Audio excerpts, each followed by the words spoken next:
Think of the International Space Station, and most likely you imagine an orbiting laboratory where scientists observe how plants, materials, and humans react to microgravity conditions. But during the past decade, the station has also served a very different role, that of being a business incubator. And this is one of its star products, the CubeSat.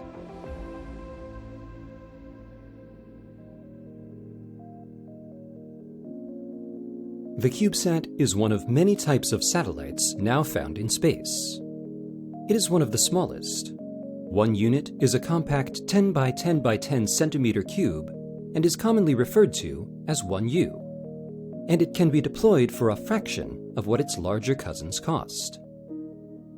Early small satellites launched from the station were literally thrown into space by Russian cosmonauts.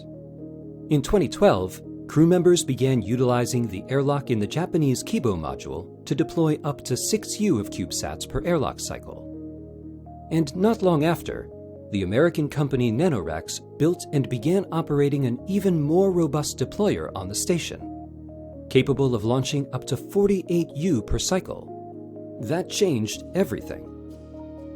Mike Reed is the manager of Space Station Business and Economic Development at Johnson Space Center.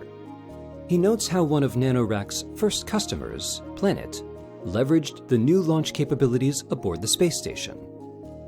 Planet wanted to take high-resolution photos of Earth. While you can take pictures from the space station, your coverage is limited by the station's orbit. With multiple CubeSats, however, you can position them to cover almost any point on Earth. In a relatively short time, Planet deployed several generations of CubeSats from the space station, proving the viability of their technology approach and their business model. With these successes, Planet quickly expanded to an operational fleet of over 150 satellites deployed using commercial launch providers. This fleet gives them the ability to image the entire Earth's landmass every day.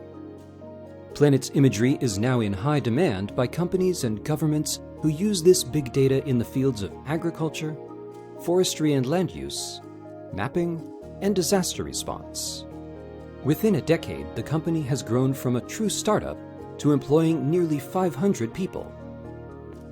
Multiple companies are now building small launch vehicles specifically to deploy CubeSats and other small satellites into low Earth orbit, for use in a variety of ways for companies as well as students and nonprofit organizations. CubeSats are being used to provide internet services to even the most remote regions of the planet. They're helping build better weather and climate models to improve weather forecasting. They're enabling text messaging for your phone around the globe, even without a cell signal. CubeSats are also leaving the planet.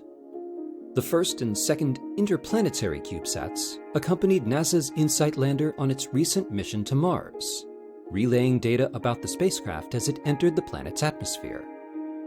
Some CubeSat missions will serve as pathfinders to help map the way for the Artemis missions to the Moon, and 13 CubeSats will launch on the first mission, Artemis 1. Reed concludes with this observation. Today, more and more, a single large and expensive satellite is being replaced by one of the newest members of the satellite portfolio, a flock of small, less expensive, yet very powerful CubeSats. Affordable access to space has broadened the station's capabilities in a way that, frankly, was never envisioned. However, that access has enabled CubeSats to become a sustained commercial success, contributing significantly to the growing space marketplace. For more science and research from the International Space Station, go to www.nasa.gov/ISS-science. To discover more about the space on, around, and beyond our planet, visit science.nasa.gov.